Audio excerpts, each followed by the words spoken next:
lance da música brasileira é que ela é representada pela diversidade mesmo, sabe? É uma coisa muito louca, né? Você tem, o Brasil é grande, é um país continente, né?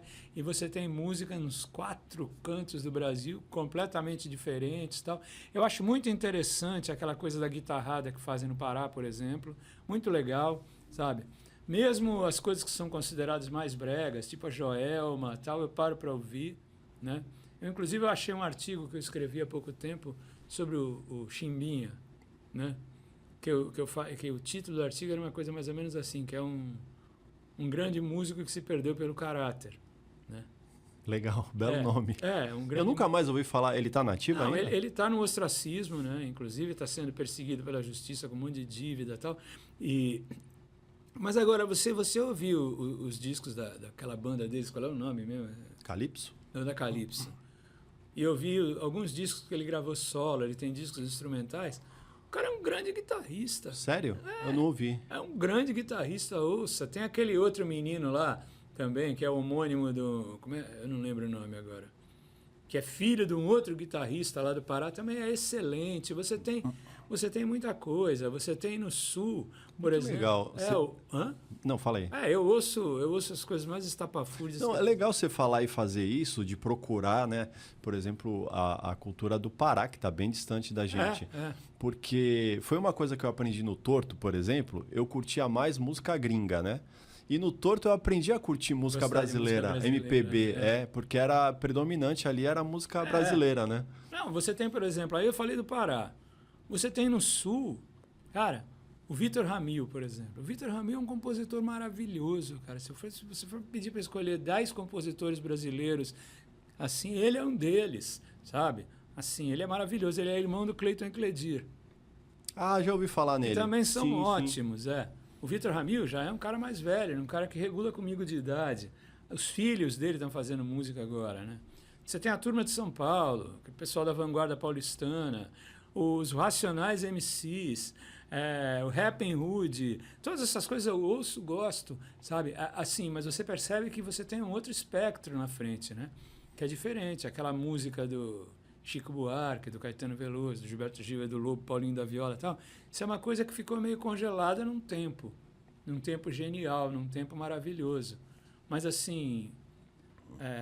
E o Caetano, eles estão na ativa, né? Todos Isso eles que é estão legal, na ativa, né? Todos eles. Milton Nascimento, Sim. ele parou de fazer show, mas ele gravou, tem discos razoavelmente recentes, é um gênio também, né? Assim, mas você percebe que o Chico falou uma coisa que é muito curiosa, né? Que é muito legal. Tom Zé, né? Que... Carlinhos Brown. Que a música brasileira, essa frase do Chico Buarque, que a música popular foi a grande arte do século XX.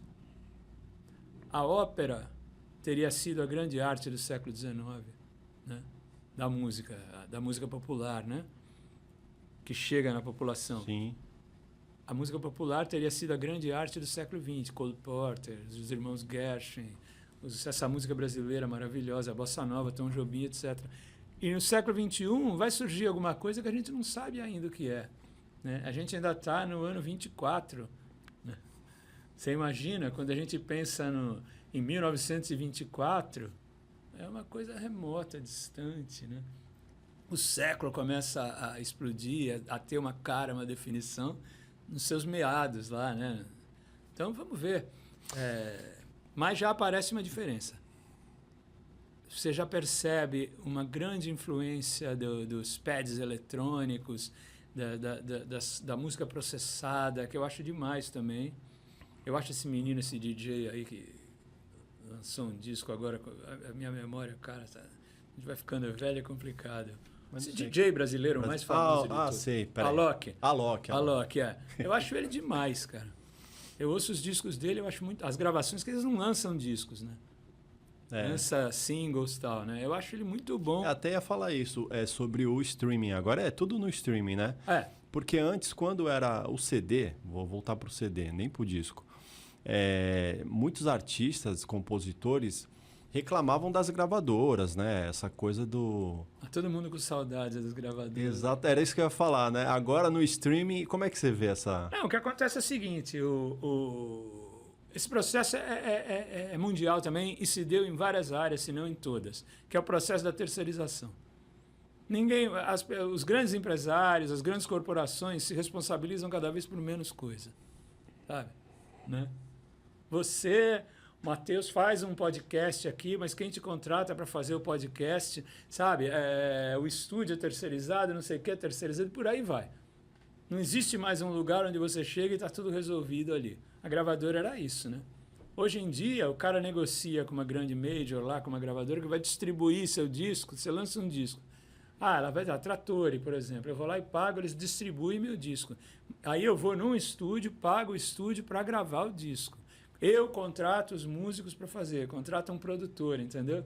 Aí eu pego aquele produto disco, aí entrego para a distribuidora contrata uma transportadora que vai... Ou agora no streaming não tem mais transportadora, né? Por exemplo, a gente gravou, os discos que a gente grava, a gente pega e entrega para uma empresa e é a empresa que sobe para as plataformas.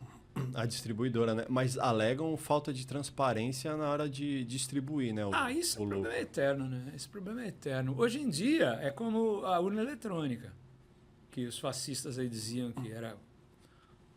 É muito mais seguro, é muito mais fácil de você contar. Todo dia eu vou lá e olho e vejo quanto tocou do meu disco.